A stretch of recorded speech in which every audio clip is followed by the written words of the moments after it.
प्यारे बच्चों, कैसे हो आप सब। अभी तक हम पढ़ चुके हैं कि स्वतंत्र भारत का जन्म किन कठिन परिस्थितियों में हुआ था और आपको उसका अंदाज इस किताब के पहले अध्याय राष्ट्र निर्माण की चुनौती से हो ही गया होगा। स्वतंत्र भारत का विभाजन, विस्थापन, शरणार्थियों की समस्या, रियासतों के एकाकीकरण इत्यादि के बारे में आप सबने जाना होगा। इन सब समस्याओं का हल करने के बाद जो दूसरी और सबसे महत्वपूर्ण समस्या थी वो थी लोकतंत्र की। इस अध्याय में अब हम भारत के लोकतंत्र की स्थापना के बारे में जानेंगे, चुनावों के बारे में जानेंगे, पार्टियों के बारे में जानेंगे। तो चलिए शुरू करते हैं। आपको मालूम है कि लोकतंत्र का मतलब क्या है? सरल शब्दों में इसका मतलब होता है जनता का, जनता के लिए और जनता के द्वारा शासन। लोकतंत्र में जो सत्ता में आता है, जिसको जनता वोट करके बहुमत दिलाती है, उसे कानून बनाने का पूरा अधिकार होता है। कानून बनाने वाले से भी ज्यादा ताकतवर होती है जनता, यानी कि हम सभी लोग। इसमें जनता के द्वारा प्रतिनिधि का चुनाव होता है। उसका कर्तव्य होता है कि वो देश का कार्य करना, जनता की सेवा करना, उनकी परेशानियों को दूर करना, सबको समान अधिकार देना और देश को चलाना इत्यादि। तो अब हम जानते हैं लोकतंत्र निर्माण की चुनौतियां, यानी कि चैलेंजेस बिफोर डेमोक्रेसी। उपनिवेशवाद के चुंगल से आजाद होने के बाद भी कई देशों के लोकतंत्र न अपनाने के पीछे तर्क था। लोकतंत्र भारतीय राष्ट्रीय आंदोलन की एक विरासत थी। बहुत से देशों ने स्वतंत्रता प्राप्त करने के पश्चात सोचा कि उनका देश लोकतंत्र को कायम रखने में समर्थ नहीं हो सकता। उन्होंने सोचा कि लोकतंत्र विवादों और मतभेदों की तरफ उन्हें ले जाएगा। ऐसे छोटे मोटे तर्क देकर इन देशों ने अलोकतांत्रिक शासन व्यवस्था कायम की। इन अलोकतांत्रिक व्यवस्था में इन देशों में प्रभावी नियंत्रण किसी एक नेता के हाथ में था, यानी कि प्रत्यक्ष सैनिक शासन। भारत में लोकतंत्र स्थापित करने के कई कारण थे। आजादी के समय भारत की स्थिति भी कुछ ऐसी ही थी। आजाद भारत के नेताओं ने अपने लिए कहीं ज्यादा कठिन रास्ता चुनने का फैसला किया। भारतीय नेता राजनीति को समस्या के रूप में नहीं देखते थे, बल्कि वे राजनीति को जटिल समस्याओं को सुलझाने का एक तरीका मानते थे। लोकतंत्र में उनकी गहरी आस्था थी, यानी कि भारतीय नेताओं को स्वतंत्रता आंदोलन के समय से ही लोकतंत्र में गहरी आस्था थी। इसीलिए भारत ने स्वतंत्रता के बाद लोकतंत्र का मार्ग अपनाया, जबकि उसी समय हुए स्वतंत्र कई देशों में अलोकतांत्रिक शासन कायम हुआ। लोकतंत्र में राजनीति की क्या भूमिका होती है? इस अध्याय के बारे में और जानने से पहले हमें यह जानना बहुत जरूरी है कि लोकतंत्र में राजनीति की क्या भूमिका होती है तथा लोकतांत्रिक व्यवस्था की स्थापना में राजनीति का होना क्यों जरूरी है। तो चलिए अब हम ऐसा जानते हैं। आधुनिक समय की लोकतांत्रिक व्यवस्था को अच्छे ढंग से चलाने के लिए शासन व्यवस्था के दो मुख्य स्रोत हैं। इनमें से एक संविधान और दूसरा राजनीतिक संगठन। संविधान और राजनीतिक संगठन एक दूसरे की सहायता करते हैं। उसी को राजनीतिक संगठन या सरकार कहा जाता है। इस राजनीतिक संगठन या सरकार को चलाने के लिए जिस एजेंसी की सबसे ज्यादा अधिक आवश्यकता होती है, उसे राजनीतिक दल कहा जाता है। इसके अलावा लोकतांत्रिक सरकारों के सफल संचालन के लिए यह भी जरूरी है कि देश में सुसंगठित विरोधी दल हो, जो सरकार की खामियां व गलतियों को और जनता का ध्यान दिला सके, उसे मनमानी करने से रोक सके। इस प्रकार कहा जाता है कि लोकतंत्र को राजनीतिक दलों के बिना चलाया नहीं जा सकता और इसीलिए जहां लोकतांत्रिक शासन व्यवस्था होगी, वहां राजनीतिक दल अवश्य होंगे। आशा है आपको यहाँ तक समझ आ गया होगा। तो चलिए अब हम कुछ प्रमुख परिभाषाएं राजनीतिक दलों की जानते हैं। वर्ग के शब्दों में राजनीतिक दल ऐसे लोगों का एक समूह है जो किन्हीं सिद्धांतों पर एकमत हो और अपने सामूहिक प्रयत्नों द्वारा राष्ट्रहित को आगे बढ़ाने के लिए एकता में बंधा हो। गेटल के अनुसार राजनीतिक दल कमोबेश रूप से संगठित नागरिक का एक ऐसा समूह है जो राजनीतिक इकाई के रूप में काम करता है और जिनका उद्देश्य मतदान की शक्ति का प्रयोग करके सरकार पर अपना नियंत्रण स्थापित करना व अपनी सामान्य नीतियों को लागू करना होता है। गिल क्राइस्ट के अनुसार राजनीतिक दल उन नागरिकों का एक ऐसा संगठित समूह है जिनके विचार एक से होते हैं और जो एक राजनीतिक इकाई के रूप में काम करके सरकार पर नियंत्रण करने की कोशिश करते हैं।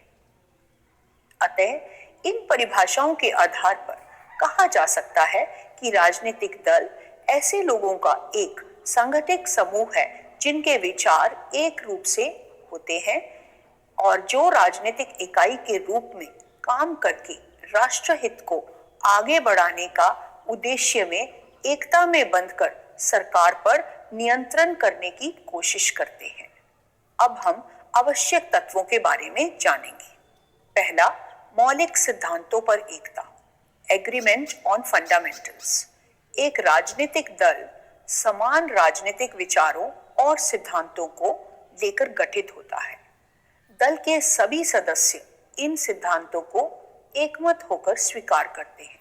यह इसलिए जरूरी है कि इनके अभाव में एकता की भावना उत्पन्न नहीं की जा सकती। दूसरा, निश्चित कार्यक्रम, डेफिनेट प्रोग्राम।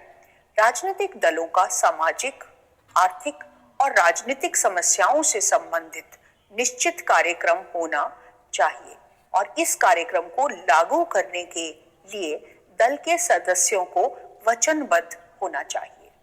तीसरा, संवैधानिक प्रक्रिया में विश्वास, फेथ इन कॉन्स्टिट्यूशनल मेथड्स।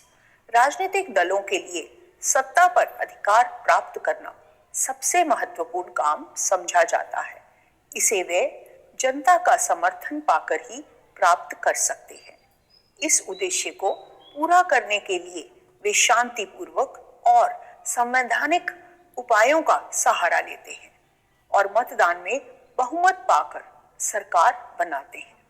अगर उन्हें चुनाव में बहुमत का समर्थन प्राप्त न हो तो वे विरोधी दल की भूमिका अदा करते हैं। चौथा, राष्ट्रहित को बढ़ावा, एनकरेजेस नेशनल इंटरेस्ट। राजनीतिक दलों का गठन देश की सेवा करने के लिए होता है, अतः राष्ट्रीय हित को बढ़ावा देना उनका सबसे प्रमुख कर्तव्य है। अगर कोई राजनीतिक दल राष्ट्रीय हित की स्थान पर किसी विशेष धर्म, जाति, वर्ग, गुट या परिवार के स्वार्थों को पूरा करता है तो वह सच्चा राजनीतिक दल नहीं माना जाता। तो अब हम जानते हैं राजनीतिक दलों की विशेषताएं। राजनीतिक दलों की परिभाषा, तत्व आदि के आधार पर कुछ विशेषताएं ये बताई जाती हैं। एक राजनीतिक दल के सभी सदस्य दल की नीतियां और सिद्धांतों पर एकमत होकर संगठित हो। उनका संगठन लंबी अवधि के लिए हो। उनमें अनुशासन की भावना हो और वो उसका पालन स्वयं भी करते हो। अपने उद्देश्यों को प्राप्त करने के लिए वह शांतिपूर्वक और संवैधानिक साधन अपनाते हो। सत्ता पर अधिकार करने के बाद अपने सिद्धांतों को व्यवहारिक रूप देते हैं। आपने पिछली कक्षा में पढ़ा था कि हमारा संविधान कैसे बना। आपको याद होगा कि 15 अगस्त 1947 में आजादी प्राप्त करने के बाद भारत ने संविधान निर्माण की प्रक्रिया को पूरा किया। भारत संविधान को बनाने में 2 साल, 11 महीने और 18 दिनों का समय लगा। हमारा संविधान 26 जनवरी 1949 को अंगीकृत किया गया और यह 24 जनवरी 1950 को इस पर हस्ताक्षर हुए। संविधान 26 जनवरी 1950 को अमल में लाया गया। संविधान लागू होने के बाद जो सबसे बड़ा काम था, संविधान के अंदर लिखे हुए नियमों पर अमल करना, जिसमें सबसे बड़ा था लोकतंत्र की स्थापना करना। तो आइए अब हम जानते हैं कि भारत ने कैसे लोकतंत्र की स्थापना की। चुनाव आयोग 26 जनवरी 1950 को संविधान के लागू होने के समय देश में अंतरिम सरकार थी, जब संविधान के अनुसार नई सरकार के लिए चुनाव करवाने थे। यह आवश्यक था कि एक लोकतांत्रिक रूप से चुनी हुई सरकार बनाई जाए। तो जनवरी 1950 में भारत के चुनाव आयोग की स्थापना की गई और सुकुमार सेन प्रथम चुनाव आयुक्त बने। ऐसा लग रहा था कि पहला आम चुनाव 1950 में हो जाएगा, हालांकि ऐसा नहीं हुआ तथा देश में चुनाव करवाना किसी चुनौती से कम नहीं था। तो आइए अब हम जानते हैं चुनाव आयोग के गठन की चुनौतियां। भारत जैसे विभिन्नता वाले देश में स्वच्छ व मुक्त चुनाव को कराने का आसान काम नहीं था। पहला चुनाव करवाने के लिए भारत के समक्ष बहुत सी चुनौतियां थी। आइए अब हम इनके बारे में जानते हैं। चुनाव आयोग के गठन की आरंभिक वर्ष की चुनौतियां। स्वच्छ व निष्पक्ष मतदान कराने के लिए यह जरूरी था कि चुनावी क्षेत्रों का पुनर्गठन किया जाए। मतदाता सूची यानी मताधिकार प्राप्त वयस्क व्यक्तियों की सूची बनाना। मतदाता सूचियों का जब पहला प्रारूप प्रकाशित हुआ तो पता चला कि इनमें से 40 लाख महिलाओं के नाम दर्ज होने से ही रह गए हैं। इन महिलाओं को अल्लाह की बेटी फलां की बीबी के नाम से दर्ज किया गया था, जिस कारण चुनाव आयोग ने सूची को पुनः प्रकाशित करने का आदेश किया। ऐसे चुनाव संबंधित कार्य विश्व में कहीं इतने बड़े स्तर पर नहीं हुए थे। यह उस वक्त देश में 17 करोड़ मतदाता थे। उनमें से 3200 विधायक और 479 सांसद चुनने थे। 15% मतदाता साक्षर थे। इस कार्य को पूरा करने के लिए 3 लाख से अधिक अधिकारियों और चुनाव कर्मियों को प्रशिक्षित किया गया। आइए अब जानते हैं पहले चुनाव के बारे में। जब भारत में पहले चुनाव की तैयारी चल रही थी, उसी समय कुछ लोगों का मानना था कि भारत इसमें असफल रहेगा, क्योंकि देश के आकार और मतदाताओं के आकार के साथ ही यह भी अव्यावहारिक था कि निरक्षर व गरीब तथा अनपढ़ लोगों के साथ देश में चुनाव करना अतुलनीय व जोखिम भरा था। सबने अपनी अपनी राय दी। कुछ लोगों की राय में चुनाव के बारे में यह था। एक हिंदुस्तानी संपादक ने इसे इतिहास का सबसे बड़ा जुआ कहा था। भारत में सार्वभौमिक में मताधिकार का प्रयोग इतने बड़े स्तर पर करना बहुत बड़ी चुनौती और एक मुश्किल कार्य था। ऑर्गेनाइजर नाम की पत्रिका ने लिखा कि जवाहरलाल नेहरू अपने जीवित रहते ही यह देख लेंगे और पछताएंगे कि भारत में सार्वभौमिक मताधिकार असफल रहा। एक ब्रिटिश लोक सेवक ने लिखा, आने वाला वक्त और अब से कहीं ज्यादा जानकार दौर बड़े विस्मय से लाखों अनपढ़ लोगों के मतदान की यह बेहूदी नौटंकी देखेगा। पहला आम चुनाव अक्टूबर 1951 से फरवरी 1952 के बीच हुआ। जनवरी 1952 के चुनाव में देश के ज्यादातर भागों ने मतदान किया था, इसीलिए यह 1952 का आम चुनाव कहलाता है। प्रचार, मतदान व गिनती ने लगभग 6 महीने लिए। चुनाव में उम्मीदवारों के बीच मुकाबला भी हुआ। चुनाव का परिणाम निष्पक्ष व स्वच्छ माना गया, यहाँ तक कि हारने वालों के द्वारा भी। लोकतंत्र के साथ भारतीय अनुभव अपनी आलोचनाओं को गलत सिद्ध कर दिया। टाइम्स ऑफ इंडिया अखबार ने कहा कि इन चुनावों में उन सभी आलोचनाओं के संदेहों पर पानी फेर दिया है जो सार्वभौम मताधिकार की शुरुआत को इस देश के लिए जोखिम का सौदा मान रहे थे। हिंदुस्तान टाइम्स ने लिखा कि यह बात हर जगह मानी जा रही है कि भारतीय जनता ने विश्व के इतिहास में लोकतंत्र के सबसे बड़े प्रयोग को बखूबी अंजाम दिया। लोकतांत्रिक दुनिया के इतिहास में 1952 के आम चुनावों ने एक जल विभाजक की ओर इंगित किया, सिद्ध कर दिया कि गरीबी व शिक्षा की कमी लोकतंत्र की राह में अवरोध नहीं है। चुनाव में कांग्रेस ने 364 सीटें जीती और सबसे बड़ी पार्टी बनकर उभरी। जवाहरलाल नेहरू देश के पहले प्रधानमंत्री बने। 1952 के चुनावों में जहां एक तरफ कांग्रेस को 364 सीटें मिली, वहीं दूसरी सबसे बड़ी पार्टी यानी कि कम्युनिस्ट पार्टी ऑफ इंडिया सिर्फ 16 सीटों से ही जीत सकी। ये संख्याएं साफ साफ कांग्रेस के प्रभुत्व को दर्शाती है। पर आप क्या जानते हो ऐसा क्यों हुआ?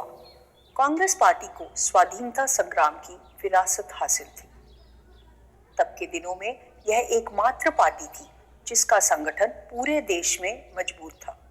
इस पार्टी में जवाहरलाल नेहरू जैसे लोकप्रिय और करिश्माई नेता थे जो चुनाव के समय पार्टी की अगुवाई की और पूरे देश का दौरा किया था। बाकी पार्टियां कांग्रेस पार्टी से ही निकली थी।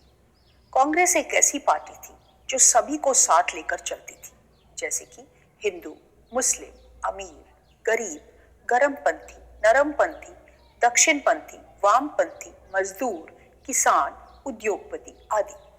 मद्रास, उड़ीसा, त्रावणकोर, कोचीन को छोड़कर लगभग सभी प्रांतों में कांग्रेस को बहुमत मिला और कांग्रेस ने इन चुनावों में भी सरकार बनाई। कांग्रेस राज्य व राष्ट्रीय स्तर पर प्रभुत्व वाला दल था। तो आइए अब हम जानते हैं भारत में दलीय व्यवस्था का विकास कैसे हुआ।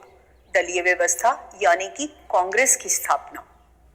भारत में दलीय व्यवस्था की स्थापना 1885 में हो गई थी।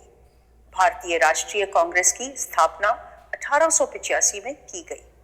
उस समय समस्त भारतीय समाज ने अपने आप को कांग्रेस के झंडे तले संगठित किया। कांग्रेस को छाता संगठक के नाम से जाना जाता था क्योंकि यह सभी जाति, धर्म, समुदाय व विचारों के लोगों को लेकर बनी थी।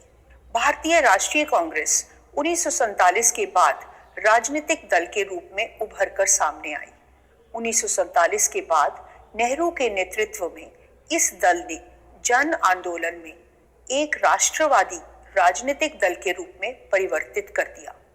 लेकिन 20वीं सदी में इसने जन आंदोलन का रूप ले लिया।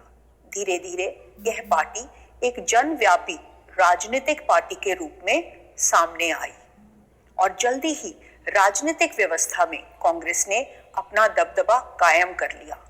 इसमें सभी विचारधारा के लोग जैसे क्रांतिकारी, शांतिवादी, कंजर्वेटिव, रेडिकल, करमपंथी, नरमपंथी, दक्षिणपंथी, वामपंथी और अनेक राजनीतिक विचारधाराओं के लोग शामिल थे और राष्ट्रीय आंदोलन में भाग उन्होंने लिया था। तो आज इस अध्याय का पहला भाग यहीं पर समाप्त करती हूँ। आशा है आपको समझ आ गया होगा और एक बार और जाकर अपनी किताब में से पढ़ेंगे तो आपको अच्छे से समझ आ जाएगा। तो हम अगले भाग में मिलेंगे। धन्यवाद।